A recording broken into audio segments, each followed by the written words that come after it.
first Alembic that I had cost me, I actually had to buy it because it was the, I think it was like a prototype of one of the, they were changing, like the first bass they gave to Jack, either Jack Cassidy or Phil Lesh. And then there was John and Who, and then I came along, and they had some bass, and Rick Turner was a guy that was one of the builders there, and he came to a show. I was playing with Chick Corea, and I played that bass, and everybody in the band, I went, whoa, because they actually heard what I was playing. They heard distinctly, like the notes. I said, wow, this guy really can play. Shit. Damn, he understands music. Because it was just before that, right? I was playing a Gibson EVO or something. It wasn't good for my style. But actually, I could have fixed that if I had changed the strings. But I wasn't aware of that at that point. But anyway, I said, man, you got to give me that bass, Rick.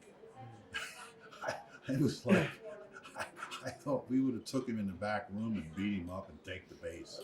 But it just was so, it was like a drug, you know, or something. I think I gave him $1,600, you know. Back in those days, a bass, you could buy a bass for $100, you know, Fender bass for $200.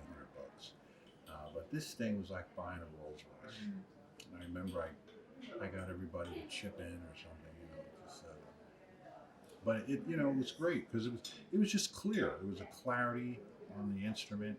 The strings that they were using, they were making. They had some special strings made, and it just sort of got me in the world of really looking at your instrument and you know, looking at it in detail.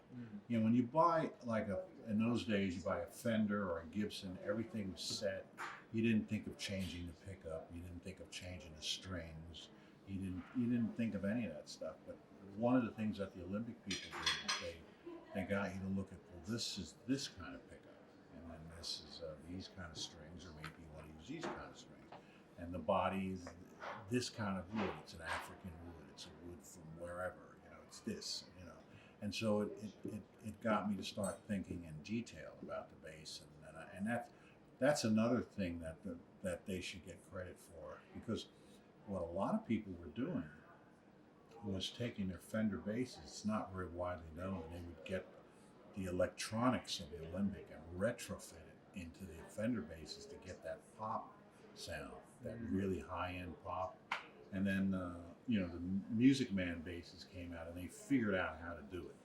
You know, so they were pretty innovative, Alembic people. The first Alembic I had was stolen.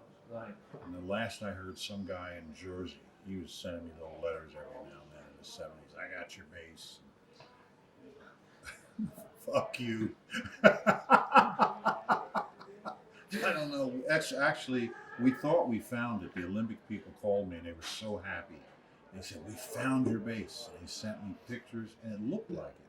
And I said, just give me a side view. And then when I looked at it more detailed in the picture, it turned out that it wasn't. It was from that time period, but it wasn't a bass. So anyway, that bass is gone. I still have my second bass, which is the first graphite bass that was ever made with a graphite neck, and that bass has a Bigsby bar on it. That's a beautiful instrument. But my first instruments, I don't take on the road at all. I have copies of those instruments, and so, you know, whatever nostalgic look I have on instruments usually has to do with just the fact that it was the first or the second of something. But actually, the newer basses sound better. You know, so it's really, you know, if you ask me which ones I like better, it's always going to, you know, be the newer ones.